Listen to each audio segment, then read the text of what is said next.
नमस्कार दोस्तों, स्वागत है आपका स्टडी फॉर सिविल सर्विसेज में। वीडियो को पूरा देखिए। कोई भी आपका फीडबैक है, कोई सजेशन है, तुरंत वीडियो में कमेंट करके जरूर बताइए। अच्छा लगे तो वीडियो लाइक जरूर कर लीजिए और ऐसे वीडियो लगातार फ्री में पाने के लिए चैनल को तुरंत सब्सक्राइब कर लीजिए और बेल आइकन को जरूर टैप कर लीजिए ताकि आगे भी सारे वीडियो आपको मिलते रहे। यूट्यूब में फॉलो करते हैं तो प्लीज ये वाला फ्री टेलीग्राम चैनल जरूर ज्वाइन कर लीजिएगा। सारे नोटिफिकेशन, सारे अपडेट यहीं पे आते हैं, ध्यान रखिएगा। स्टडी फॉर सिविल सर्विसेज का कोई भी पेड ग्रुप अगर आपको ज्वाइन करना है तो सिर्फ 85648056066089746236089755 यही नंबर है हमारे, सिर्फ जहां पे कॉल या व्हाट्सएप कर सकते हैं। इंस्टाग्राम पे हमारा पेज जरूर फॉलो कर लीजिएगा, study for civil dot services है। ट्विटर पे हमको जरूर फॉलो कर लीजिएगा, @study for civils है। सारे क्वेश्चन अटेम्प्ट करिए और स्कोर अपना तुरंत कमेंट करके बताइए। नमस्कार, स्टडी फॉर सिविल सर्विसेज के यूट्यूब चैनल में मैं आप सबका स्वागत करती हूं। और आज के अपने इस वीडियो में हम जो प्रीवियस ईयर के क्वेश्चंस देख रहे थे इकोलॉजी एंड एनवायरनमेंट के, उसी क्वेश्चंस को हम थोड़ा और देखेंगे। और ये आज आपका पार्ट 4 होने वाला है, यानी कि आज आपका ये लास्ट पार्ट होगा जिसमें आपको ये सारे इकोलॉजी एंड एनवायरनमेंट के प्रीवियस ईयर के क्वेश्चंस को देखेंगे ताकि आने वाली किसी भी परीक्षा में ये आपके लिए मददगार साबित हो सके। तो इसी तरह से निरंतर हमारे चैनल पर बने रहें, निरंतर अभ्यास करते रहें। चलिए शुरू करते हैं आज के अपने पहले प्रश्न से। अंतर्राष्ट्रीय सौर गठबंधन का प्रथम शिखर सम्मेलन निम्नलिखित में से किस शहर में हुआ था? In which of the following cities did the first summit of the international solar alliance take place? New Delhi, New York, Paris या उपयुक्त में से कोई नहीं, नन ऑफ द एबव। तो इस प्रश्न का उत्तर हो जाएगा आपका न्यू दिल्ली, यानी कि ये जो अंतर्राष्ट्रीय सौर गठबंधन है उसका प्रथम शिखर सम्मेलन न्यू दिल्ली में हुआ था। ठीक है, अब यहाँ पर देखिए, इसको ऐसे थोड़ा और समझते हैं कि जो हमारा ISA यानी कि अंतर्राष्ट्रीय सौर गठबंधन सौर ऊर्जा पर आधारित देशों का ऐसा संगठन है, ऐसा ऑर्गेनाइजेशन है जिसका शुभारंभ भारत और फ्रांस द्वारा 30 नवंबर 2015 को पेरिस में किया गया। इस गठबंधन का प्रथम शिखर सम्मेलन 11 मार्च 2018 को नई दिल्ली में संपन्न हुआ था। क्लियर है, यही चीज यहाँ पर बताई जा रही है। चलिए आगे बढ़ते हैं। अब हम विश्व का प्रथम पूर्ण रूप से सौर ऊर्जा संचालित अंतर्राष्ट्रीय हवाई पत्तन स्थित है। तो the world's first fully solar powered international airport is located in Bengaluru, Kochi, Ahmedabad या कहाँ पर? कोझीकोड में। कोझीकोड में। तो इस प्रश्न का उत्तर आपका यहाँ पर क्या हो जाएगा? ऑप्शन बी, यानी कि कोच्चि में है। देखिए, विश्व का जो प्रथम पूर्ण रूप से सौर ऊर्जा से संबंधित अंतर्राष्ट्रीय हवाई पत्तन कोच्चि यानी कि केरल में स्थित है, जिसे संयुक्त राष्ट्र पर्यावरण कार्यक्रम यानी कि UNEP क्या संयुक्त राष्ट्र पर्यावरण कार्यक्रम ने स्वीकृत किया है। उल्लेखनीय है कि 18 अगस्त 2015 को केरल के तत्कालीन मुख्यमंत्री ओमन चांडी ने कोच्चि हवाई अड्डे के कार्गो परिसर के पास करीब 45 एकड़ जमीन पर 12 मेगावाट के सौर ऊर्जा उत्पादन इकाई का शुभारंभ किया था, जिसके लिए यहाँ 45,150 सोलर पैनल यहाँ पर लगाए गए थे। तो बेसिकली यहाँ पर क्या है कि प्रथम पूर्ण रूप से जो सौर ऊर्जा संचालित अंतर्राष्ट्रीय हवाई पत्तन कहाँ है? कोच्चि यानी कि केरल में। ठीक है, ध्यान रखिएगा। चलिए अब हम आगे बढ़ते हैं अगले प्रश्न की ओर। जैव ईंधन के संबंध में निम्न में से कौन सा कथन सही नहीं है? जैव ईंधन पारिस्थितिकी के अनुकूल होती है, जैव ईंधन लागत प्रभावी होता है, जैव ईंधन ऊर्जा संकट के समाधान में योगदान दे सकता है, या फिर जैव ईंधन मक्का से भी, यहाँ पर क्या लिखा हुआ है आपका, देख लेते हैं इसको। देखिए यहाँ पर लिखा हुआ है जैव ईंधन मक्का से भी बनता है। तो इस प्रश्न का उत्तर आपका क्या होगा? जैव ईंधन लागत प्रभावी होता है। किस लिए कह रहा है? जैव ईंधन के संबंध में निम्नलिखित में से कौन सा कथन सही नहीं है? तो ये सही नहीं है, यानी कि इस प्रश्न का उत्तर हो गया। अब इसको थोड़ा हम डिटेल में समझते हैं, ऐसे समझिए। देखिए, इसको इस तरह से समझते हैं कि जैव ईंधन यानी कि जीवाश्म ईंधन क्या डीजल, पेट्रोल, कोयला आदि की तुलना में लागत प्रभावी नहीं होती है। ठीक है, इसीलिए इसका कथन बी क्या है? सही नहीं है, क्योंकि प्रश्न में जो बाकी के को जो विकल्प दिए, जो ऑप्शंस दिए, वो सारे सही हैं। जैव ईंधन जेट्रोफा से भी बनाया जा सकता है। करंज, महुआ और नीम आदि भी जैव ईंधन के रूप में प्रयोग में लाए जा सकते हैं। जैव ईंधन को लेकर आशंकाएं व्यक्त की जा रही हैं कि इससे अच्छी कमाई होने से किसान अपने खेतों में अन्य फसलों को उपजाना बंद ना करें। इससे भारत की खाद्य सुरक्षा खतरे में पड़ सकती है। स्पष्ट हो गया है। चलिए आगे बढ़ते हैं। अब हम निम्नलिखित में से कौन सी बायोडीजल की फसल है? कपास, गन्ना, जेट्रोफा और आलू। तो इस प्रश्न का उत्तर आपका यहाँ पर क्या हो जाएगा? देखिए, आपका करेक्ट आंसर होगा इसमें ऑप्शन सी, यानी कि जेट्रोफा। जेट्रोफा क्या है? बायोडीजल की एक फसल है। अभी बताया, जेट्रोफा पुष्पीय पादपों की प्रजाति का पौधा है जो सूखे और विनाशकारी कीटों के प्रति प्रतिरोधी होता है। यह ऐसे बीज उत्पन्न करता है जिसमें 27 से 40% तक तेल होता है, और जेट्रोफा के तेल को डीजल इंजनों में प्रयोग होने हेतु बायोडीजल में परिवर्तित कर दिया जाता है। क्लियर है?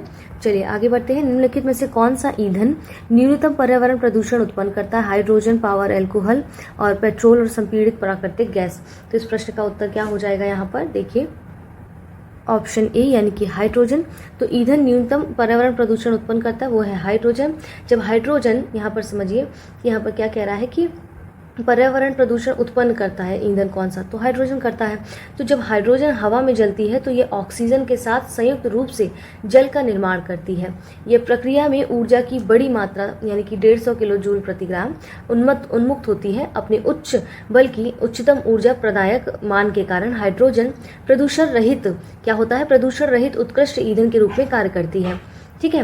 और हाइड्रोजन का उत्पादन जल के तापीय पृथक्करण, प्रकाश अपघटन अथवा विद्युत अपघटन के द्वारा किया जा सकता है। यहाँ पर स्पष्ट हो गया है। चलिए आगे देखते हैं, निम्नलिखित ईंधनों में से कौन न्यूनतम पर्यावरणीय प्रदूषण उत्पन्न करता है, यानी कि विच of the following fuel will generate the least environmental pollution. तो कौन सा है जो न्यूनतम पर्यावरण जो प्रदूषण है उसको उत्पन्न करता है यहाँ पर। ठीक है, तो हमें वो देखना होगा यहाँ पर वो कौन सा है। अभी मैंने बताया आपको हाइड्रोजन है, ऊपर मैंने इसकी व्याख्या अच्छे से समझाई है आपको। चलिए अगले प्रश्न को देखते हैं। भारत के निम्नलिखित क्षेत्रों में से किसमें भूतापीय ऊर्जा स्रोत नहीं पाए जाते हैं। तो in which of the following regions in of India geothermal energy sources have not been found. Godavari delta, Ganga delta, इसके बाद अब देखेंगे हिमालय, पश्चिमी घाट। तो इस प्रश्न का उत्तर क्या होगा आपका यहाँ पर, ऑप्शन बी यानी कि गंगा डेल्टा। पृथ्वी की भूपर्पटी में पाए जाने वाले, क्या लिखा हुआ है यहाँ पर देखिए, भूतापीय ऊर्जा स्रोत कह रहा नहीं पाए जाते हैं जिसमें, ठीक है, जिन क्षेत्रों में। तो पृथ्वी की भूपर्पटी पे पाए जाने वाले उष्ण जल से प्राप्त होने वाली वह ऊर्जा जिसका उपयोग मानव अपने विभिन्न कार्यों के लिए करता है और भूतापीय ऊर्जा कहलाती है। भारत में भूतापीय ऊर्जा स्रोत के प्रमुख क्षेत्र हैं हिमालय, खंबात बेसिन, सोनाटा मतलब समझ रहे हैं आप, सोन, नर्मदा, तापी। ठीक है, ऐसे इसको लिखते हैं सोनाटा को, सोनाटा। ठीक है, इस तरह से। तो इसका क्या हुआ, सोन, नर्मदा और तापी। ठीक है, सोनाटा, पश्चिमी घाट, गोदावरी बेसिन और महानदी बेसिन इत्यादि यहाँ पर ये स्रोत पाए जाते हैं। क्लियर हो गया है। चलिए अब हम आगे बढ़ते हैं अगले प्रश्न की ओर। इस प्रश्न का उत्तर आपका ऑप्शन बी हो जाता है यहाँ पर। चलिए, मानव जनित पर्यावरणीय प्रदूषण कहलाता परजैविक, प्रतिजैविक, ह्यूमेलिन या फिर एंथ्रोपोजेनिक। ठीक है, तो यहाँ पर man made environmental pollution called parasitic, antibiotic, ह्यूमेलिन, एंथ्रोपोजेनिक। ठीक है, तो इस प्रश्न का उत्तर आपका यहाँ पर क्या हो जाएगा, देखिए ऑप्शन डी हो जाएगा यहाँ पर, एंथ्रोपोजेनिक। ठीक है, मनुष्यों द्वारा उत्पन्न प्रदूषण को एंथ्रोपोजेनिक प्रदूषण की श्रेणी में रखा जाता है। मानवीय क्रियाओं द्वारा पर्यावरण में डाले गए रासायनिक एवं जैविक कचरे को एंथ्रोपोजेनिक प्रदूषक की संज्ञा दी जाती है। जैव निम्नीकरण रहित प्रदूषक मुख्यतः क्या होता है, मानव जनित एंथ्रोपोजेनिक यानी कि प्रदूषण के कारण पर्यावरण में प्रवेश करते हैं। ठीक है, तो इस प्रश्न का उत्तर ऑप्शन डी आपका हो जाता है। अगले प्रश्न की ओर बढ़ते हैं। जैव विघटित प्रदूषण क्या है, बायोडिकम्पोज्ड पॉल्यूटेंट आर क्या है यहाँ पर, पारा है, वाहित मल है, प्लास्टिक है या एस्बेस्टॉस है। तो इस प्रश्न का उत्तर आपका यहाँ पर क्या हो जाएगा, बी हो जाएगा, यानी कि बाहित मल, सीवेज की बात करा है। ऐसे प्रदूषक जो सूक्ष्म जीवों जैसे जीवाणु आदि के द्वारा समय के साथ प्रकृति में सरल, हानि रहित तत्वों में विघटित कर दिए जाते हैं, जैव विघटित प्रदूषक कहलाते हैं। जैव विघटित प्रदूषकों के कुछ उदाहरण है जैसे घरेलू अवशिष्ट कचरा हो गया, मलमूत्र हो गया, इसके बाद वाहित मल इत्यादि यहाँ पर क्या है, ये आपके जैव विघटित प्रदूषक हो जाते हैं। चलिए आगे देखते हैं, निम्नलिखित में से कौन से जैव अवघटनीय प्रदूषक है। तो इसमें बायोडिग्रेडेबल पॉल्यूटेंट्स कौन से, सीवेज है, एस्बेस्टस है, प्लास्टिक है, पॉलिथीन है। तो इस प्रश्न का उत्तर हो जाएगा ऑप्शन ए यानी कि सीवेज हो जाता है। तो ऐसे प्रदूषक जिनका सूक्ष्म जीवधारियों माइक्रो ऑर्गेनिजम्स द्वारा पूर्ण विघटन किया जा सके जैव अवघटनीय प्रदूषक कहलाते हैं। ये पारिस्थितिकी तंत्र के लिए उपयोगी हो सकते हैं, उदाहरण सीवेज, कागज या लकड़ी। ठीक है, आगे देखते हैं निम्नलिखित में से कौन सी जैव निम्नीकरण है। तो इसमें से following is bio degradable, plastic, polythene, पारा या रबड़। तो यहाँ पर इस प्रश्न का उत्तर हो जाएगा रबड़ हो जाएगा, यानी कि ऑप्शन डी। तो वे पदार्थ जो जैविक प्रक्रम द्वारा अवघटित हो जाते हैं जैव निम्नीकरण कहलाते हैं, और दिए गए विकल्पों में से रबड़ जो है वो जैव निम्नीकरण यानी कि बायोडिग्रेडेबल है। क्लियर है। चलिए आगे देखते हैं अब हम। अगला प्रश्न क्या है, कोयला, पेट्रोल, डीजल आदि का दहन मूल स्रोत है जल प्रदूषण का, भू प्रदूषण का, वायु प्रदूषण का या ध्वनि प्रदूषण का। तो इस प्रश्न का उत्तर आपका क्या हो जाएगा, ऑप्शन सी यानी कि वायु प्रदूषण का। ये कोयला, पेट्रोल और डीजल का दहन मूल स्रोत है वायु प्रदूषण का। कोयला, पेट्रोल, डीजल आदि के दहन से मतलब उनको जलाने से, दहन से मुख्यतः कार्बन और नाइट्रोजन के ऑक्साइड के वायु में व्याप्त होते हैं, जो कि वायु प्रदूषण का प्रमुख कारण है। जब मानवीय या प्राकृतिक कारण से वायुमंडल में उपस्थित गैसों के निश्चित अनुपात में अवांछनीय परिवर्तन हो जाते हैं तो इसे वायु प्रदूषण कहते हैं। क्लियर है? चलिए आगे देखते हैं। निम्नलिखित में से कौन सा एक द्वितीय प्रदूषक नहीं है?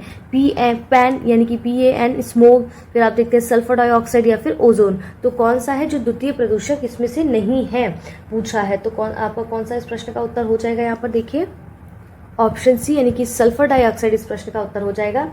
वे वायु प्रदूषक जो प्रदूषक स्रोत से सीधे वायु में मिलते हैं प्राथमिक प्रदूषक कहलाते हैं, जैसे CO, CO2, SO2 इत्यादि। जबकि ऐसे वायु प्रदूषक जो प्राथमिक वायु प्रदूषकों तथा साधारण वातावरणीय पदार्थों की क्रिया के फलस्वरूप उत्पन्न होते हैं द्वितीय वायु प्रदूषक नाम से भी जाने जाते हैं, जैसे ओजोन O3 हो गया, पेरोक्सी एसिटिल नाइट्रोजन इत्यादि हो गया। ठीक है, पैन मतलब पेरोक्सी एक्सिटी नाइट्रेट की बात कर रहा है। ओजोन और स्मोक द्वितीय प्रदूषक होते हैं, जबकि सल्फर के ऑक्साइड मुख्यतः सल्फर डाइऑक्साइड, नाइट्रोजन के ऑक्साइड और कार्बन मोनोऑक्साइड आदि प्राथमिक प्रदूषक होते हैं। स्पष्ट हो रही है सारी चीजें? देखिए ये जो व्याख्या मैं बताती हूँ इसका बस एक ही कारण है, एक तो आप इस प्रश्न को बेहतर समझ पाएंगे, दूसरा ये हो सकता है उससे भी कुछ स्टेटमेंट्स आपके बन सके एग्जाम में, तो उसको भी ध्यान में रखना है। ठीक है, चलिए आगे देखिए। धुआं में आंखों को प्रभावित करने वाला कौन सा शक्तिशाली उत्तेज्य होता है? तो powerful stimulus affects the eyes in smoke, ozone, sulphur dioxide, carbon oxide, peroxy acetyl nitrate. तो इस प्रश्न का उत्तर आपका यहाँ पर क्या हो जाएगा? देखिए ऑप्शन डी यानी कि पेरोक्सी एसिटाइल जो नाइट्रेट है उसके कारण धुओं में आंखों को प्रभावित करने वाला कौन सा शक्तिशाली उत्तेज्य है, तो वो आपका ऑप्शन डी हो जाएगा यहाँ पर।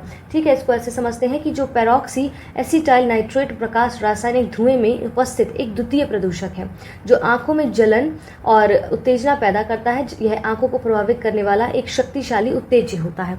क्लियर है? चलिए आगे देखते हैं। निम्नलिखित में से कौन द्वितीय प्रदूषक है? अभी बताया है मैंने, आप बताइए जरा जल्दी से कौन सा होगा जो द्वितीय प्रदूषक है इसमें से, बताइए। ऑप्शन ए हो जाएगा। अभी मैंने आपको द्वितीय को प्राथमिक प्रदूषक के बारे में डिफरेंशिएट बताया था ना, तो यहाँ पर ऑप्शन ए हो जाता है आपका। निम्नलिखित वायु प्रदूषकों में से कौन रक्त धारा को दुष्प्रभावित कर मौत उत्पन्न कर सकता है? तो यहाँ पर क्या है? एस्बेस्टॉस धूल हो गया, डस्ट हो गया, कैडमियम हो गया, लेड हो गया, कार्बन मोनोऑक्साइड हो गया। तो इस प्रश्न का उत्तर आपका यहाँ पर क्या हो जाएगा? ऑप्शन डी यानी कि कार्बन मोनोऑक्साइड जो है वो वायु प्रदूषक में रक्त धारा को दुष्प्रभावित कर मौत उत्पन्न कर सकता है। ठीक है, तो इसको ऐसे समझते हैं, जो हमारा CO होता है ना, कार्बन मोनोऑक्साइड होता है, ये एक मुख्यतः वायु प्रदूषक है। ये गैस रक्त में उपस्थित हीमोग्लोबिन से जुड़कर कार्बोक्सी हीमोग्लोबिन बनाती है, जिसके कारण रक्त की ऑक्सीजन को वहन करने की क्षमता कम हो जाती है। लगभग 50% हीमोग्लोबिन कार्बोक्सी हीमोग्लोबिन में बदल जाता है, तब ऑक्सीजन की कमी से श्वसन क्रिया में अवरोध हो जाता है, जिसके परिणाम स्वरूप मृत्यु हो जाती है। स्पष्ट हो गया है यहाँ पर?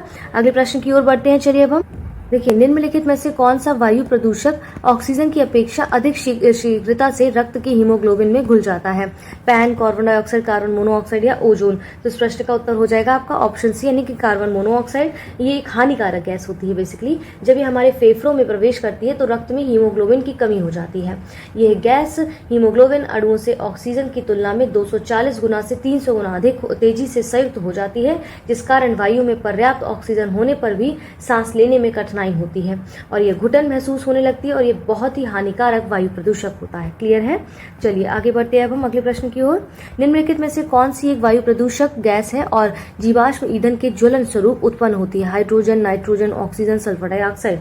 तो इस प्रश्न का उत्तर आपका क्या हो जाएगा? ऑप्शन डी यानी कि सल्फर डाइऑक्साइड इस प्रश्न का करेक्ट आंसर होगा। आप देखेंगे कि जीवाश्म ईंधन के ज्वलन से उत्पन्न होने वाली वायु गैसों में प्रश्नों के अनुसार सल्फर डाइऑक्साइड एकदम करेक्ट हो जाएगा। चलिए आगे देखते हैं। फ्लाई ऐश, देखिए मैंने पिछले वीडियो में भी आपको डिटेल में इसके बारे में बताया था। फ्लाई ऐश एक प्रदूषक दहन उत्पाद है जो प्राप्त होता है जलाने से, कोल को, चारकोल को, मिट्टी के तेल से या CNG से। तो इस प्रश्न का करेक्ट आंसर आपका क्या होगा? ऑप्शन ए यानी कि कोल को, यानी कि पत्थर के कोयले को जलाने से क्या होता है? फ्लाई ऐश एक प्रदूषक दहन उत्पाद है जो प्राप्त होता है कोल को जलाने से। तो फ्लाई ऐश क्या है, फिर से समझ लेते हैं इसको। फ्लाई ऐश कोल के दहन से उत्पन्न प्रदूषक है। इसमें सूक्ष्म कण उपस्थित होते हैं जो धुएं के साथ हवा में तैरते हैं। कोयला आधारित ताप विद्युत घरों से उत्पन्न होने वाले इस सूक्ष्म पाउडर से जीवों में श्वसन संबंधी रोग होते हैं। यह पौधों की पत्तियों पर जमा होकर प्रकाश संश्लेषण को बाधित करता है। ठीक है, यह इसमें क्या होता है, इसको वायु में मिलने से रोकने के लिए इलेक्ट्रोस्टैटिक अवक्षेप का जो है वो प्रयोग किया जाता है। तो इस प्रश्न का उत्तर ऑप्शन ए यहाँ पर करेक्ट होगा। चलिए आगे देखते हैं, लाइकेन्स सबसे अच्छे सूचक है वायु प्रदूषण का, जल प्रदूषण का, मृदा प्रदूषण का या ध्वनि प्रदूषण का। तो लाइकेन्स सबसे अच्छे प्रदूषक किसके हैं? लास्ट वीडियो में पढ़ाया था मैंने, वायु प्रदूषण के, है ना। लाइकेन्स निम्न श्रेणी की एक ऐसी छोटी वनस्पति का समूह होता है जो विभिन्न प्रकार के आधारों पर उगे हुए पाए जाते हैं। ये वायु प्रदूषण के प्रति संवेदी हैं, इसलिए ये नगरों के समीप नहीं पाए जाते हैं। स्पष्ट है? आगे बढ़ते हैं, निम्नलिखित में से कौन सा एक वायु प्रदूषण के जैविक सूचक का कार्य करता है, यानी कि act as biological indicator of air pollution? Lichen, fern, money plant या अमरबेल? तो इस प्रश्न का उत्तर आपका यहाँ पर क्या हो जाता है? देखिए, इस प्रश्न का उत्तर आपका यहाँ पर होगा ऑप्शन ए हो जाएगा, यानी कि लाइकेन की यहाँ पर बात करें, अभी पढ़ाया ना कि कौन सा वायु प्रदूषण के जैविक सूचक का कार्य करता है, तो लाइकेन हो जाएगा यहाँ पर। ठीक है, लाइकेन पेड़ों की छालों पर उगे हुए होते हैं और लाइकेन का निर्माण शैवाल और कवक के द्वारा होता है। नाइट्रीकरण करने वाले जीवाणु भूमि की स्वतंत्र नाइट्रोजन को नाइट्रेट में परिवर्तित कर देते हैं। इसे पौधे जड़ों द्वारा खाद के रूप में ग्रहण करते हैं और इसके बदले पौधे इन जीवाणुओं को भोजन एवं रहने के लिए स्थान देते हैं। इस प्रकार इस सहजीविता का प्रभाव पौधों एवं वातावरण पर पड़ता है और वायु प्रदूषण का सबसे अधिक प्रभाव लाइकेन पर पड़ता है, क्योंकि ये बड़े संवेदनशील होते हैं और लाइकेन प्रदूषण के जैविक सूचक का कार्य करता है। अब भूलिएगा नहीं, मैंने दो बार अच्छे से इसको समझा दिया है आपको डिटेल में। चलिए आगे बढ़ते हैं, निम्नलिखित में से कौन जल प्रदूषक नहीं है? जस्ता, तांबा, निकेल या सल्फर डाइऑक्साइड? तो इस प्रश्न का करेक्ट आंसर आपका हो जाएगा ऑप्शन डी, यानी कि सल्फर डाइऑक्साइड जल प्रदूषक नहीं है। क्लियर है? चलिए आगे देखते हैं, सिगरेट के धुएं में मुख्यतः प्रदूषक होता है कार्बन मोनोऑक्साइड व टॉक्सिसिन, इसके बाद कार्बन मोनोऑक्साइड व निकोटीन, कार्बन मोनोऑक्साइड व वेंजीन, फिर डाइऑक्सिसिन व वेंजीन। तो इस प्रश्न का उत्तर आपका यहाँ पर क्या हो जाएगा? देखिए, इस प्रश्न का करेक्ट आंसर है ऑप्शन सी, यानी कि कार्बन मोनोऑक्साइड व वेंजीन। देखिए, सिगरेट का धुआं रसायनों का एक जटिल मिश्रण है। इसके धुएं में कार्बन मोनोऑक्साइड, हाइड्रोजन साइनाइड तथा नाइट्रोजन ऑक्साइड जैसी गैसें पाई जाती हैं। साथ ही फॉर्मेल्डिहाइड या एक्रोलीन तथा बेंजीन जैसे अस्थायी रसायन भी इसमें पाए जाते हैं। निकोटीन भी सिगरेट के धुएं में पाया जाता है, इसलिए लेकिन इसकी मात्रा बहुत कम होती है। यह अत्यंत हानिकारक व कैंसर कारक होता है। इससे आंख, नाक, गले में जलन, ब्रोंकाइटिस, इसका अस्थमा, कैंसर जैसे खतरनाक रोगों को जन्म दिया जा सकता है इस धुएं से। ठीक है, चलिए आगे बढ़ते हैं अब हम। निम्नलिखित में से कौन एक वायु प्रदूषण की रोकथाम की एक यांत्रिक विधि नहीं है, यानी कि which one of the following is not a mechanical method of air pollution prevention? Bag filter, cyclone collector, इसके बाद साइक्लोन सेपरेटर, साइक्लोन डिवाइडर। तो इस प्रश्न का करेक्ट आंसर आपका यहाँ पर क्या हो जाएगा? देखिए, ऑप्शन डी हो जाएगा, साइक्लोन डिवाइडर हो जाएगा। समझिए कैसे, साइक्लोन डिवाइडर जो है वो वायु प्रदूषण की रोकथाम की यांत्रिकीय विधि नहीं है। ठीक है, गैसीय व कड़ीय पदार्थों द्वारा होने वाले वायु प्रदूषण को रोकने के लिए कई प्रकार के यंत्रों का प्रयोग किया जाता है।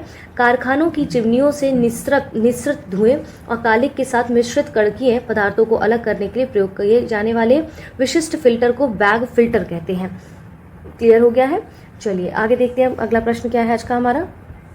अम्ल वर्षा निम्नांकित द्वारा वायु प्रदूषण के कारण होती? Carbon dioxide, carbon monoxide, methane, nitrous oxide या फिर और सल्फर डाइऑक्साइड? तो इस प्रश्न का करेक्ट आंसर आपका क्या हो जाएगा यहाँ पर? इस प्रश्न का आंसर आपका यहाँ पर हो जाएगा, देखिए ऑप्शन डी इस प्रश्न का उत्तर है। देखिए, अभी यूपीएससी का जो इस बार एग्जाम हुआ है 2022 का, उसमें भी अम्ल वर्षा से रिलेटेड ऐसे डायरेक्ट क्वेश्चन आया था। तो ध्यान रखिएगा, ऐसे प्रश्न आने की संभावनाएं बनी रहती हैं। तो इसको ऐसे समझिए कि अम्ल वर्षा वह परिस्थिति है जिसमें वायु में उपस्थित प्रदूषणकारी रसायनों की प्रतिक्रिया से प्राकृतिक वर्षा का जल अम्लीय हो जाता है। वर्षा के जल को अम्लीय बनाने के लिए मुख्यतः सल्फर डाइऑक्साइड यानी कि SO2, नाइट्रोजन ऑक्साइड यानी कि NO2 तथा नाइट्रस ऑक्साइड यानी कि N2O उत्तरदायी होते हैं। स्पष्ट हो गया है? चलिए आगे देखते हैं अब हम। निम्नलिखित में से कौन अम्ल वृष्टि का कारण है? कार्बन मोनोऑक्साइड तथा कार्बन डाइऑक्साइड तथा नाइट्रोजन, सल्फर डाइऑक्साइड तथा नाइट्रस ऑक्साइड या ओजोन? तो इस प्रश्न का उत्तर हो जाएगा आपका ऑप्शन सी। अभी मैंने ऊपर बताया सल्फर डाइऑक्साइड और नाइट्रस ऑक्साइड। ठीक है, चलिए आगे देखते हैं। अम्ल वर्षा होती है यहाँ पर किस कारण से? देखिए, अम्ल वर्षा होती है, वो स्टेटमेंट दिए गए हैं। तो आप देखेंगे अम्ल वर्षा किस लिए होती है? बादल के जल एवं सल्फर डाइऑक्साइड प्रदूषकों के मध्य प्रतिक्रिया के फलस्वरूप होती है। अभी बताया था कि अम्ल वर्षा बादल के जल यानी कि H2O व सल्फर डाइऑक्साइड यानी कि SO2 प्रदूषकों के मध्य क्रिया के फलस्वरूप बनती है। कल कारखानों सल्फर डाइऑक्साइड का उत्सर्जन कर वातावरण में इसकी मात्रा बढ़ाने के लिए उत्तरदायी होते हैं, जिसके परिणाम स्वरूप अम्ल वर्षा की मात्रा में वृद्धि होती है। स्पष्ट है? चलिए आगे देखिए क्या है अगला प्रश्न हमारा आज का। निम्नलिखित में से कौन सी गैस वायुमंडल में अम्लीय वर्षा की उत्पत्ति के लिए उत्तरदायी है? CFC यानी कि क्लोरोफ्लोरोकार्बन, CH4O3 और SO2। तो इस प्रश्न का करेक्ट आंसर आपका यहाँ पर क्या हो जाएगा? ऑप्शन डी हो जाएगा, यानी कि SO2 is the correct answer. यहाँ पर किसकी बात करा है? Gases is responsible for the generation of acid rain. ठीक है, acid rain in the atmosphere. तो SO2 है, सल्फर डाइऑक्साइड है। क्लियर है? चलिए आगे देखते हैं अब हम। अगला प्रश्न क्या है? किस देश में सर्वाधिक अम्लीय वर्षा होती? किस देश में? चीन, जापान, नॉर्वे या संयुक्त राज्य अमेरिका? तो ये कहाँ पर होती है सबसे ज्यादा वर्षा आपकी इस तरह की? ऑप्शन सी यानी कि नॉर्वे में होती है। क्यों होती है? देखिए, जो नॉर्वे अम्ल वर्षा में सबसे अधिक प्रभावित देश है। इसके दक्षिणी आधे भाग पर व्यापक अम्लीय वर्षा होती है, जिसके कारण से यहाँ की झीलों और नदियों का अधिकांश जल अम्लीय हो चुका है।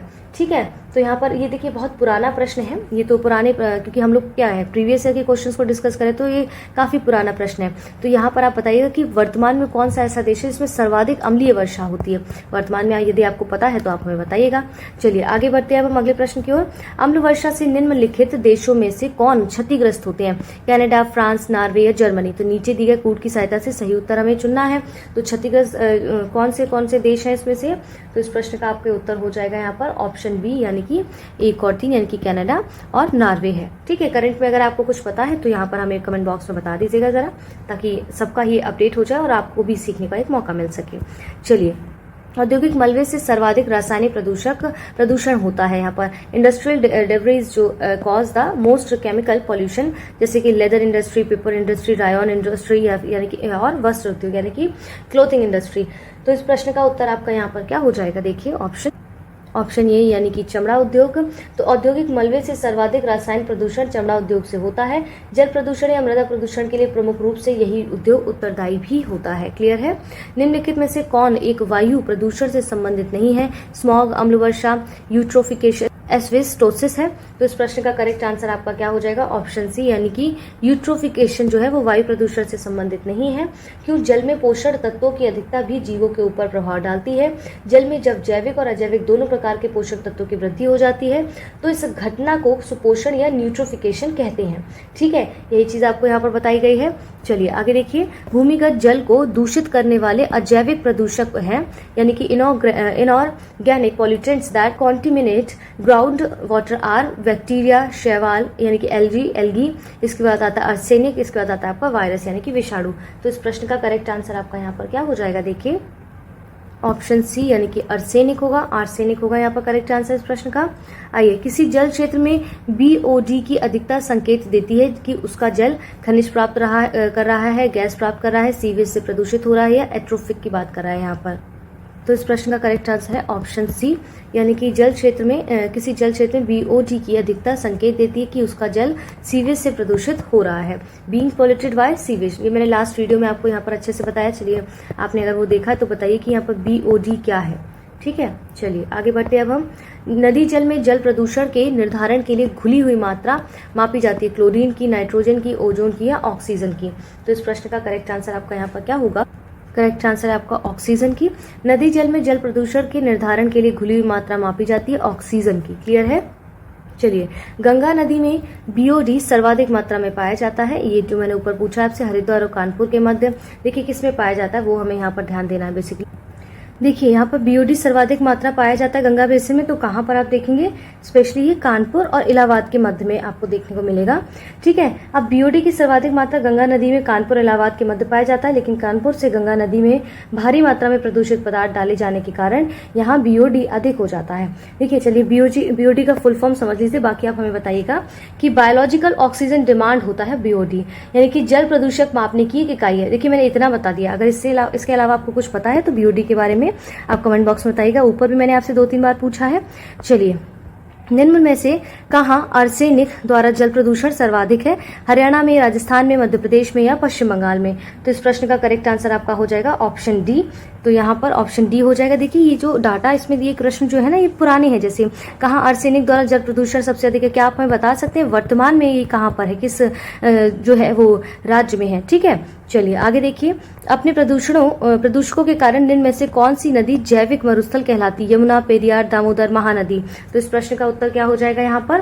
देखिए इस प्रश्न का उत्तर हो जाएगा आपका ऑप्शन सी, यानी कि दामोदर यहाँ पर करेक्ट होगा कि दामोदर नदी झारखंड के खमार पाट से निकलकर हुगली में मिलती है। कोयला खदान और औद्योगिक क्षेत्रों से प्रभावित होने के कारण यह देश की अति प्रदूषित नदी बन गई है। गिरिडीह और दुर्गापुर के मध्य ये 300 किलोमीटर लंबे मार्ग में तो यह जैविक मरुस्थल होकर रह गई है, यानी कि बायोलॉजिकल डेजर्ट होकर रह गई है ये नदी। चलिए, भारत की निम्नलिखित नदियों में से किसे जैविक मरुस्थल कहते हैं? नोयाल, दामोदर, भवानी या भदार? तो इस प्रश्न का उत्तर हो जाएगा ऑप्शन बी, यानी कि दामोदर को कहते हैं। क्लियर है? ऊपर मैंने अभी समझाया आपको इसके बारे में।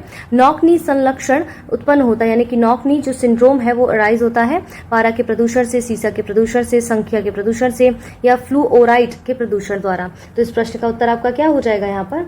इस प्रश्न का करेक्ट आंसर होगा ऑप्शन डी, यानी कि फ्लोराइड के प्रदूषण के द्वारा उत्पन्न होता है नौकनी संलक्षण। लेकिन नौकनी संलक्षण जो है फ्लोराइड के प्रदूषण के द्वारा उत्पन्न होता है। यद्यपि फ्लोराइड तत्व पानी में अम्ल मात्रा में उपलब्ध होता है जो मसूड़ों और दांतों को संरक्षण प्रदान करता है, लेकिन इसका अत्यधिक सांद्रण फ्लोरोसिस रोग का कारण बनता है। अत्यधिक फ्लोराइड को ग्रहण करने के परिणाम स्वरूप कुबड़ पीठ यानी कि हम्प्ड बैक होने की संभावना बढ़ जाती है और इसके लगातार उपभोग से हड्डियों के जोड़ विशेषकर मेरुरज्जु में कमजोरी आ जाती है। क्लियर है? चलिए आगे बढ़ते हैं अब हम। अगला प्रश्न, निम्नलिखित में से कहाँ अंतर्राष्ट्रीय समुद्री संगठन का मुख्यालय स्थित है? लंदन, जिनेवा, पेरिस या रोम में? तो इस प्रश्न का उत्तर क्या हो जाएगा आपका यहाँ पर? इस प्रश्न का करेक्ट आंसर आपका यहाँ पर होगा, देखिए जो ये सबसे अधिक है ना, यहाँ पर किसकी बात कर रहा है कि कहाँ अंतर्राष्ट्रीय समुद्री संगठन का मुख्यालय जो है वो अवस्थित है? तो ये लंदन में अवस्थित है। 1948 में जिनेवा के एक अंतर्राष्ट्रीय सम्मेलन में अंतर्राष्ट्रीय समुद्री संगठन का औपचारिक रूप से गठन किया गया था, जिसका उस समय वास्तविक नाम क्या था? अंतर सरकारी समुद्री सलाहकार संगठन था। लेकिन वर्ष 1982 में इस संगठन का नाम बदलकर अंतर्राष्ट्रीय समुद्री संगठन यानी कि इंटरनेशनल मैरीटाइम ऑर्गेनाइजेशन कर दिया गया। अंतर्राष्ट्रीय समुद्री संगठन का मुख्यालय लंदन यानी कि ब्रिटेन में स्थित है। चलिए आगे देखते हैं अब हम। निम्नलिखित में से कौन सामान्य परिस्थिति में वृक्ष के पत्तों की सरसराहट का डेसिबल स्तर प्रदर्शित करता है? 10 डीबी, 20 डीबी, 60 डीबी या 100 डीबी? तो इस प्रश्न का करेक्ट आंसर आपका यहाँ पर क्या हो जाएगा? ऑप्शन बी, यानी कि 20 डीबी है। तो इसको समझते हैं कि सामान्य परिस्थिति में वृक्ष के पत्तों की सरसराहट से 20 डीबी की ध्वनि उत्पन्न होती है। ध्यातव्य है कि ध्वनि की इकाई डेसिबल यानी कि डीबी है। यह नाम अलेक्जेंडर ग्राहम वेल के काम को सराहने की दृष्टि से दिया गया है। क्लियर है?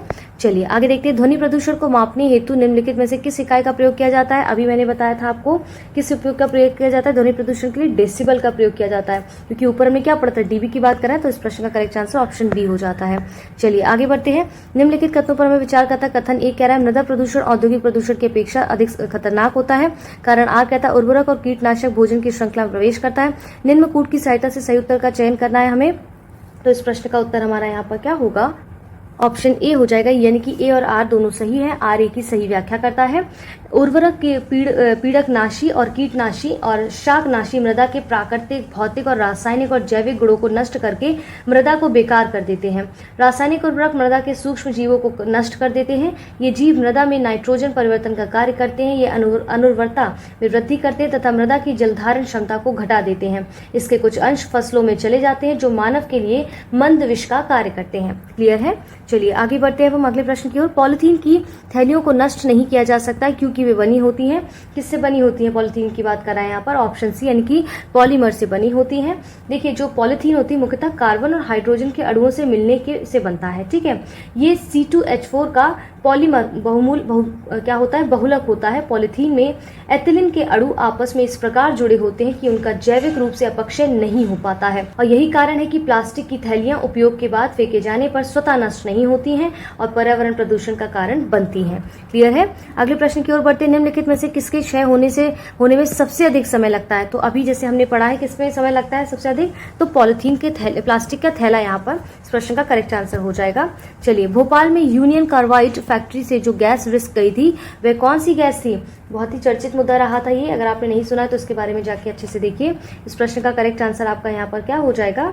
और यहाँ पर किसकी, भोपाल की जो गैस दुर्घटना हुई थी उसमें कौन सा था जिस गैस का रसायन सबसे ज्यादा हुआ था यहाँ पर? तो मिथाइल आइसोसाइनेट के जो है यहाँ पर करेक्ट आंसर होगा। ये कब हुआ था कांड? 3 दिसंबर 1984 में भोपाल में स्थित यूनियन कार्बाइड प्लांट से मिथाइल एसोसाइनेट नामक जहरीली गैस के रिसाव के व्यापक जन हानि हुई थी। इस आपदा से अनुमानता लगाया जाता है कि 4,000 से अधिक लोग काल के गाल में समा गए, जबकि हजारों लोग गंभीर रूप से घायल हुए थे। स्पष्ट है?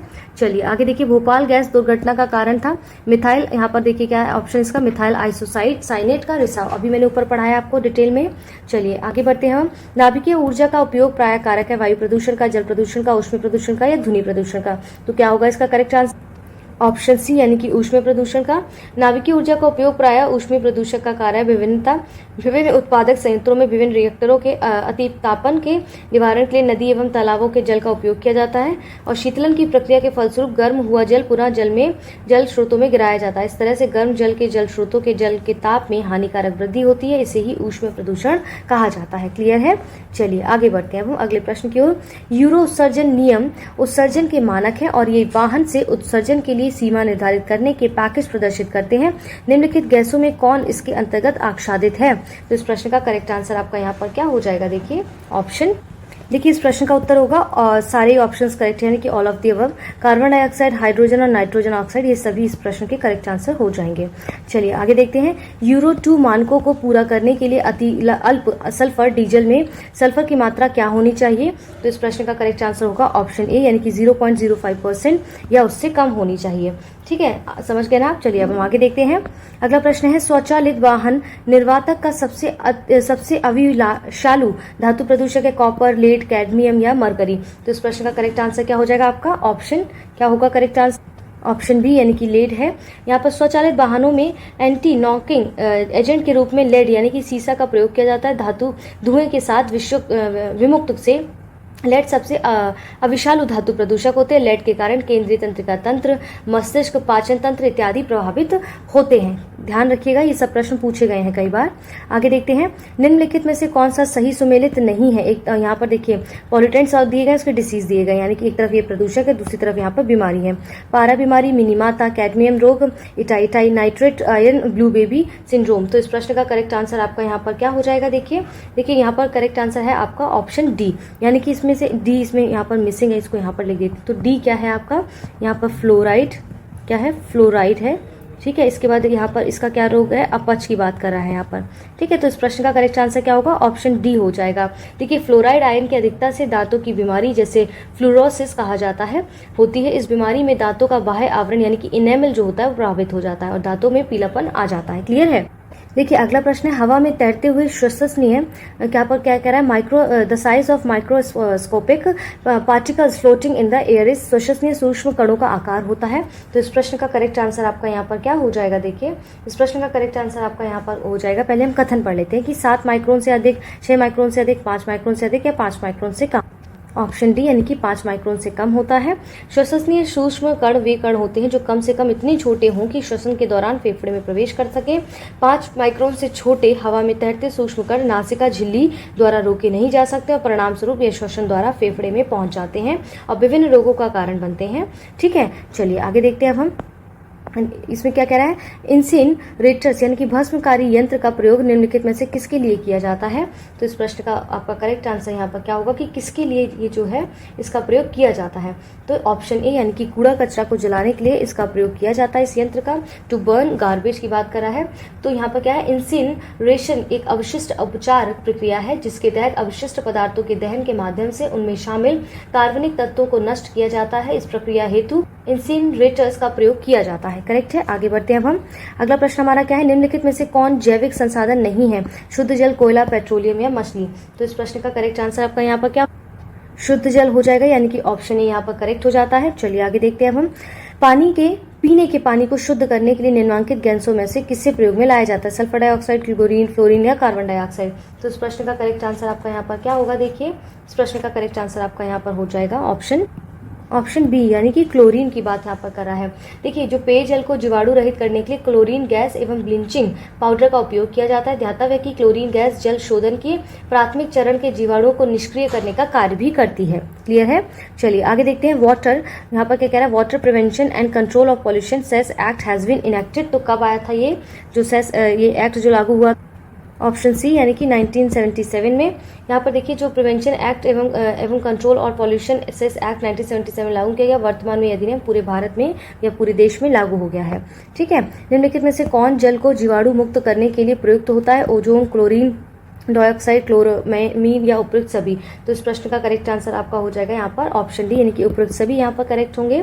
जल को कई विधियों से जीवाणु रहित किया जा सकता है, जैसे ताप एवं अन्य भौतिक कारणों द्वारा, परावैंगनिक किरणों द्वारा, रेडियोधर्मी आयन द्वारा, रसायनों द्वारा ऑक्सीकरण करके जैसे ओजोन, आयोडीन, क्लोरीन के यौगिक द्वारा।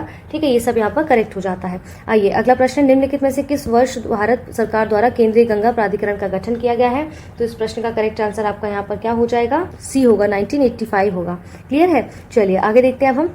राष्ट्रीय गंगा नदी बेसिन प्राधिकरण का गठन किया गया है। अभी भी हमने जैसे देखा है, तो इस प्रश्न का करेक्ट आंसर क्या हो जाएगा यहाँ पर होगा आपका राष्ट्रीय गंगा बेसिन नदी प्राधिकरण का गठन फरवरी 2009 में होगा। ठीक है। चलिए, यमुना एक्शन प्लान औपचारिक रूप से प्रारंभ किया गया था। तो यमुना एक्शन प्लान औपचारिक रूप से 1993 में ये जो है प्रारंभ किया गया था। गंगा कार्य योजना प्रथम चरण वर्ष 1985 में आरंभ हुआ। यमुना कार्य योजना तथा गोमती कार्य योजना को अप्रैल 1993 में गंगा कार्य योजना के द्वितीय चरण के तहत अनुमोदित किया गया था। क्लियर है? चलिए आगे देखते हैं अब हम। एजेंडा 21 ध्यान से पढ़िएगा, किस क्षेत्र से संबंधित है? तो मैंने आपको ये पहले की वीडियोस में भी काफी बार बताया। एजेंडा ये आपका सतत विकास से यानी कि सस्टेनेबल डेवलपमेंट से संबंधित है। आप बता सकते हैं एजेंडा 21 कब लाया गया, किस सम्मेलन में, या इसका जो ईयर है वो लाने का कब है एजेंडा 21 का? ठीक है। एजेंडा 21 में कितने समझौते हुए हैं? तो एजेंडा 21 में 4 समझौते हुए हैं। तो एजेंडा 21 सतत विकास के संबंध में संयुक्त राष्ट्र की गैर बाध्यकारी स्वेच्छा से लागू की जाने वाली कार्य योजना है। वह एक 300 पेज का दस्तावेज है जिसे 40 अध्यायों और 4 वर्गों में बांटा गया है। ठीक है। तो यहाँ पर इस प्रश्न का उत्तर क्या हो जाएगा? ऑप्शन 4 हो जाएगा, यानी कि ए ऑप्शन, इसमें 4 लिखा हुआ है। एगमार्क एक्ट भारत में कब लागू हुआ था? तो ये आपका 1937 में लागू हुआ था। और एगमार्क एक्ट या एग्रीकल्चर प्रोड्यूस, जिसको हम ग्रांटिंग एंड मार्केटिंग एक्ट कहते हैं, वैधानिक रूप से 1937 में इसको लागू किया गया था। क्लियर है? चलिए, केंद्रीय शुष्क क्षेत्र अनुसंधान क्षेत्र इनकी कजरी अवस्थित है। The central arid zone research area Kazri is located in Ahmedabad, Bengaluru, Hyderabad या जोधपुर। तो इस प्रश्न का करेक्ट आंसर आपका यहाँ पर क्या होगा? ऑप्शन डी यानी कि जोधपुर यहाँ पर हो जाएगा। चलिए आगे देखते हैं अब हम। अगला प्रश्न क्या है?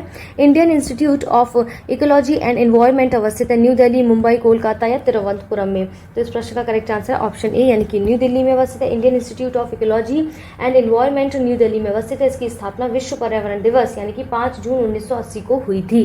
क्लियर है? चलिए, प्रत्येक वर्ष दिए जाने वाले इंदिरा गांधी पुरस्कार का आधार होता है। तो इस प्रश्न का करेक्ट आंसर क्या होगा यहाँ पर? किस आधार पर इंदिरा गांधी पुरस्कार दिया जाता है? पर्यावरण के क्षेत्र में सार्थक योगदान करने वाले को।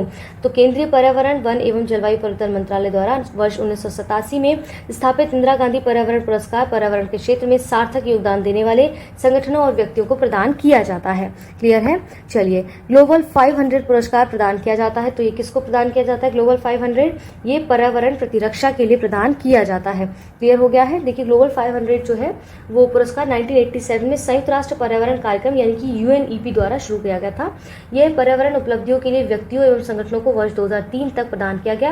और 2016 के चैंपियंस ऑफ द अर्थ पुरस्कार प्राप्तकर्ताओं में मुंबई अफरोज शाह भी शामिल थे। ये देखिए पुराना डाटा है। क्या आप हमें करंट में बता सकते हैं कि इसमें लेटेस्ट में किसको ये पुरस्कार दिया गया ग्लोबल 500? देखिए, मैं आपसे क्यों पूछती हूँ प्रश्न, इस प्रश्न का पूछने का मतलब अगर आपने पढ़ा है तो इस तरह से इन प्रश्नों का उत्तर अगर आप दे देंगे तो आपका रिवीजन हो जाएगा। तो 1-to-1 कॉन्वर्सेशन में क्या होता है, चीजें हमें याद रहती हैं। तो यहाँ पर आप हमें इस प्रश्न का उत्तर दीजिएगा कि ग्लोबल 500 पुरस्कार जो है लेटेस्ट में, चाहे 2021 हो गया, 22 हो गया, जो भी आपको पता है लेटेस्ट में किसको दिया गया है, वहां पर ईयर जरूर मेंशन कर दीजिएगा। ठीक है? चलिए, प्रतिष्ठित टाइलर पुरस्कार किस क्षेत्र में प्रदान किया जाता है? प्रतिष्ठित टाइलर पुरस्कार, तो देखिए यहाँ पर ऑप्शंस क्या क्या है? नाटक है, महिलाओं का अधिकार है, बच्चों का अधिकार है, पर्यावरण सुरक्षा। तो इस प्रश्न का करेक्ट आंसर यहाँ क्या होगा? हम क्या पढ़े? इकोलॉजी पढ़े, पर्यावरण सुरक्षा की बात यहाँ पर की जा रही है। चलिए आगे देखते हैं अब हम। विश्व तंबाकू निरोध दिवस प्रतिवर्ष मनाया जाता है 12 मई, 13 मई, 21 मई या 31 मई को। तो इस प्रश्न का करेक्ट आंसर आपका यहाँ पर हो जाएगा डी हो जाएगा, यानी कि 31 मई को। विश्व तंबाकू निरोध दिवस, वर्ल्ड नो टोबैको डे, संयुक्त राष्ट्र द्वारा प्रतिवर्ष 31 मई को मनाया जाता है। और यहाँ पर आप देखिए 2020 की थीम मैं आपको यहाँ पर बता देती हूँ क्या थी, क्यों बता रही हूँ मैं, कारण पूछूंगी अभी आपसे। 2020 की थीम थी protecting youth from industry manipulation and preventing them from tobacco and nicotine use. अब आप बताइए, ये तो मैंने आपको 2020 की थीम बता दी। अब यहाँ पर 2021 या 22 की आपको थीम यहाँ पर पता है लेटेस्ट क्या है? थीम ज्यादातर आपसे पूछी जाती है एग्जाम में, तो थीम अच्छे से देखिएगा। तो आप मैं बताइए थीम क्या थी यहाँ पर, ठीक है। चलिए आगे देखते हैं। अब हम 19 नवंबर निम्नलिखित में से किस दिवस के रूप में मनाया जाता है? विश्व हरित दिवस, विश्व निर्धनता दिवस, विश्व शौचालय दिवस, विश्व स्वच्छ जल दिवस। तो ऑप्शन सी यानी कि विश्व शौचालय दिवस के रूप में 19 नवंबर को ये दिवस मनाया जाता है। निम्नलिखित में से कौन सा सही सुमेलित नहीं है? तो विश्व पर्यावरण दिवस 5 जून को है, तो यहाँ पर देखते जाएंगे करेक्ट है नहीं, बिल्कुल सही है। पृथ्वी दिवस यहाँ पर 22 अप्रैल को कह रहे हैं, ठीक है। पृथ्वी दिवस यहाँ पर क्या कह रहे हैं? 22 अप्रैल को कह रहे हैं। तो ये कथन ठीक है या नहीं ठीक है? तो ये भी ठीक हो जाता है, ठीक है। अभी देखिए सही है। तंबाकू निषेध दिवस 5 मई को नहीं है, जबकि ओजोन दिवस 16 सितंबर को ही मनाया जाता है। अब आप देखिए 31 मई को जो है वो तंबाकू दिवस निषेध दिवस मनाया जाता है, 31 मई को। अभी भी हमने यहाँ पर बताया था तंबाकू के बारे में, ऊपर पढ़ाया था ना कि तंबाकू दिवस कब मनाया था, तो 31 मई को मनाया जाता है। चलिए, निम्न देशों में से कौन प्रत्येक मास के अंतिम शनिवार को राष्ट्रीय स्वच्छता दिवस मनाता है? फ्रांस, इटली, सियरा लियोन या सिंगापुर। तो इस प्रश्न का करेक्ट आंसर हो जाएगा ऑप्शन सी, यानी कि सियरा लियोन जो है वो प्रत्येक मास के अंतिम शनिवार को राष्ट्रीय स्वच्छता दिवस मनाता है। क्लियर है? चलिए आगे देखते हैं। अब हम भारत में रैली फॉर वैली प्रोग्राम, क्या rally for valley programme in India was organised to highlight which of the one following problems. तो निम्नलिखित में से किस इस एक समस्या को उजागर करने के लिए आयोजन किया जाता है? तो इस प्रश्न का करेक्ट आंसर आपका यहाँ पर क्या हो जाएगा? देखिए यहाँ पर आपका इस प्रश्न का करेक्ट आंसर होगा ऑप्शन सी हो जाएगा। विस्थापितों के पुनर्वास की समस्या, यानी कि problem of rehabilitation of displaced की बात कर रहा है यहाँ पर। दैट मीन समझिए इसको कि जो रैली फॉर वैली प्रोग्राम है उसका आयोजन नर्मदा नदी घाटी में विस्थापन की समस्या से जूझ रहे विस्थापितों के पुनर्वास से संबंधित था। क्लियर है? चलिए अगला प्रश्न देखते हैं। निम्नलिखित में से कौन मानव जनित जीवों का एक उदाहरण है? जल तंत्र, घास का मैदान, वर्षा वन या फसली भूमि। तो इस प्रश्न का करेक्ट आंसर हो जाएगा ऑप्शन डी, यानी कि फसली भूमि यहाँ पर करेक्ट होगा। चलिए आगे देखते हैं। धूल प्रदूषण रोकने के लिए उपयुक्त वृक्ष है? सीता, अशोक, महुआ, पॉपुलर या फिर नीम। तो इस प्रश्न का करेक्ट आंसर आपका क्या हो जाएगा? यहाँ पर कौन सा ऐसा वृक्ष है जिसकी बात यहाँ पर की जा रही है? ऑप्शन ए, यानी कि सीता, अशोक। ठीक है, चलिए आगे देखते हैं। अगला प्रश्न क्या है आज का हमारा? यहाँ पर देखिए अगला प्रश्न है हमारा, निम्नलिखित में से किसे मेगा डाइवर्स देश के रूप में जाना जाता है? यहाँ पर न्यूजीलैंड, ऑस्ट्रेलिया, नेपाल या ऑस्ट्रिया। तो इस प्रश्न का आंसर होगा यानी कि ऑस्ट्रेलिया हो जाएगा। ठीक है, चलिए आगे देखिए। निम्नलिखित में से कौन सदाबहार फल वृक्ष है? तो इसमें कौन से सदाबहार फल वृक्ष हैं? और लोकाट होंगे। ठीक है, तो लोकाट एक सदाबहार यानी कि एवरग्रीन फल वृक्ष है। जापान में लोकाट का अत्यधिक उत्पादन होता है। चलिए अगला प्रश्न है, मौसम निगरानी युक्ति सोडार स्थापित है? तो ये कहाँ पर स्थापित है? आपका कैगा और कल्पक्कम में स्थापित है। ठीक है, भारत में मौसम अनुश्रवण युक्ति सोडार, कैगा, कल्पक्कम, तारापुरम और ट्राम्बे में स्थित है। क्लियर हो गया है? चलिए अगला प्रश्न क्या कह रहा है आज का हमारा, निम्न में से किसकी औसत शुद्धि प्राथमिक उत्पादकता सबसे कम है? तो सबसे कम किसकी है इसमें? शीतोष्ण कटिबंधीय घास प्रदेशों की, यानी कि जिस दर पर एक पारिस्थितिकी जैव तंत्र ऊर्जा का संग्रह करता है उसे शुद्ध प्राथमिक उत्पादकता कहते हैं। शीतोष्ण कटिबंधीय घास मैदान की औसत शुद्ध प्राथमिक उत्पादकता 50 यानी कि 500 ग्राम प्रति वर्ग मीटर प्रति वर्ष होती है। और शीतोष्ण कटिबंधीय वन की लगभग 1000 और उष्ण कटिबंधीय वन की लगभग 2000, उष्ण कटिबंधीय सवाना की 700 ग्राम प्रति वर्ग मीटर प्रति वर्ष होती है। ठीक है, चलिए अगला प्रश्न क्या है, भारत का राष्ट्रीय सामुद्रिक पार्क स्थित है? कच्छ में है, सुंदरवन में है, चिल्का झील में है, निकोबार द्वीप समूह में है। तो ये कच्छ में है। ठीक है, ध्यान रहेगा ना। तो 1995 में इसकी स्थापना वर्ष था ये। इसका क्षेत्रफल 162.89 वर्ग किलोमीटर है। तो स्थापना वर्ष क्या है इसका? 1995 में है, जो कि समुद्री पार्क कच्छ की खाड़ी में स्थित है। क्लियर है? चलिए, उत्तर प्रदेश में प्रथम बायोटेक पार्क स्थापित किया गया है। कहाँ पर स्थापित किया गया था प्रथम बायोटेक पार्क? उत्तर प्रदेश में लखनऊ में किया गया था। इस प्रश्न का करेक्ट आंसर लखनऊ हो जाएगा। देखिए ये जो बायोटेक पार्क है ना, इसकी नींव 21 मई 2003 को रखी गई थी और इसके द्वारा निम्न क्षेत्रों पर ध्यान दिया जाएगा। स्वास्थ्य देखभाल, मतलब ध्यान दिया गया था उस वक्त, स्वास्थ्य देखभाल, कृषि, बागवानी, पर्यावरण, औद्योगिक अनुप्रयोग एवं ऊर्जा। तो 2003 में इस प्रथम बायोटेक पार्क को स्थापित किया गया था। चलिए, कौन सा भारतीय वैज्ञानिक यूनेप, ठीक है, यूनेप मैंने आपको बताया था, यूनेप द्वारा फादर ऑफ इकोनॉमिक इकोलॉजी है। तो इस प्रश्न का आंसर आपका यहाँ पर क्या हो जाए, फादर ऑफ इकोलॉजी की यहाँ पर बात की जा रही है यूनेप के द्वारा। तो यहाँ पर करेक्ट आंसर है ऑप्शन सी, यानी कि MS स्वामीनाथन। क्या है, ऑप्शन सी MS स्वामीनाथन। जो कृषि वैज्ञानिक MS स्वामीनाथन को संयुक्त राष्ट्र पर्यावरण कार्यक्रम यानी कि UNEP द्वारा father of ecology, economic ecology की उपाधि दी गई थी। क्लियर है। चलिए अगले प्रश्न की ओर बढ़ते हैं। आज का प्रश्न क्या है हमारा, एक तरफ आपको झील दी गई, दूसरी तरफ आपको इसकी अवस्थिति दी गई है। क्या दी गई, दूसरी तरफ आपको इसकी अवस्थिति दी गई। देखिए इस प्रश्न का आंसर इस तरह से समझिए, ऑप्शन देखिए यहाँ पर ABCD दिए गए, तो ऑप्शन ए होगा। समझिए कैसे, सारे सही हैं।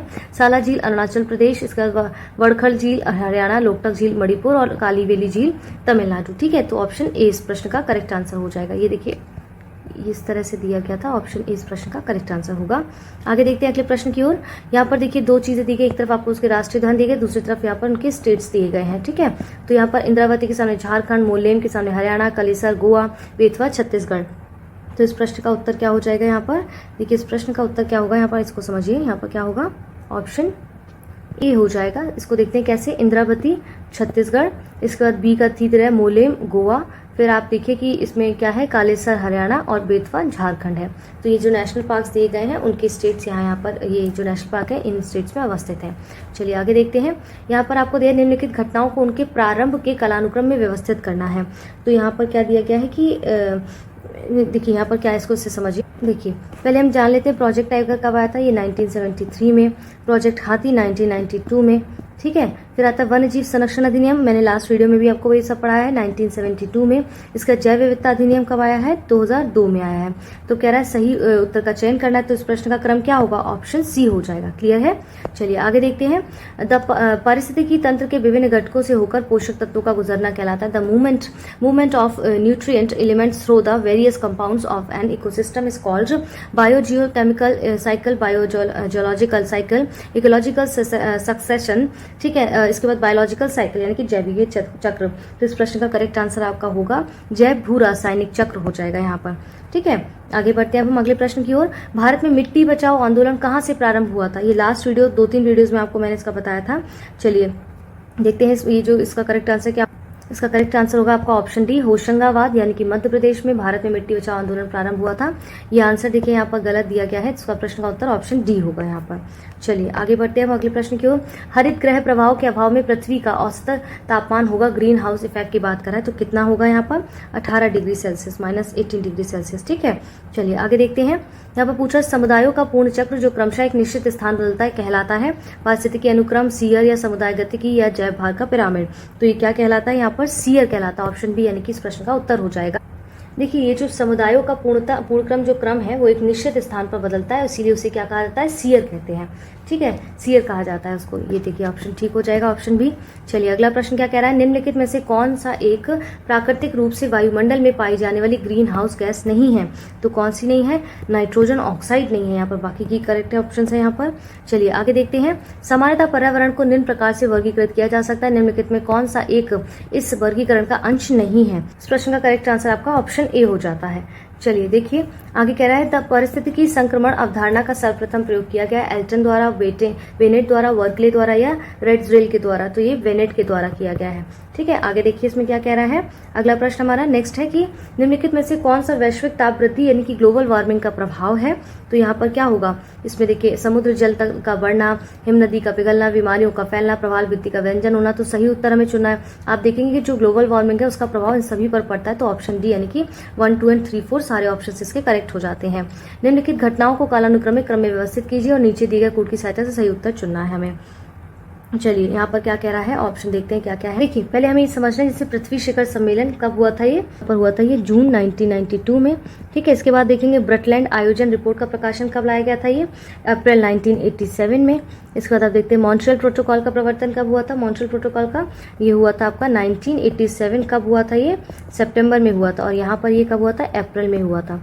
ठीक है, इसके बाद देखेंगे the climate to growth report का प्रकाशन कब आया था, या था 1972 में। अब पूछ रहा है यहाँ पर इसका क्रम क्या होगा, तो ऑप्शन बी इस प्रश्न का उत्तर हो जाएगा यहाँ पर।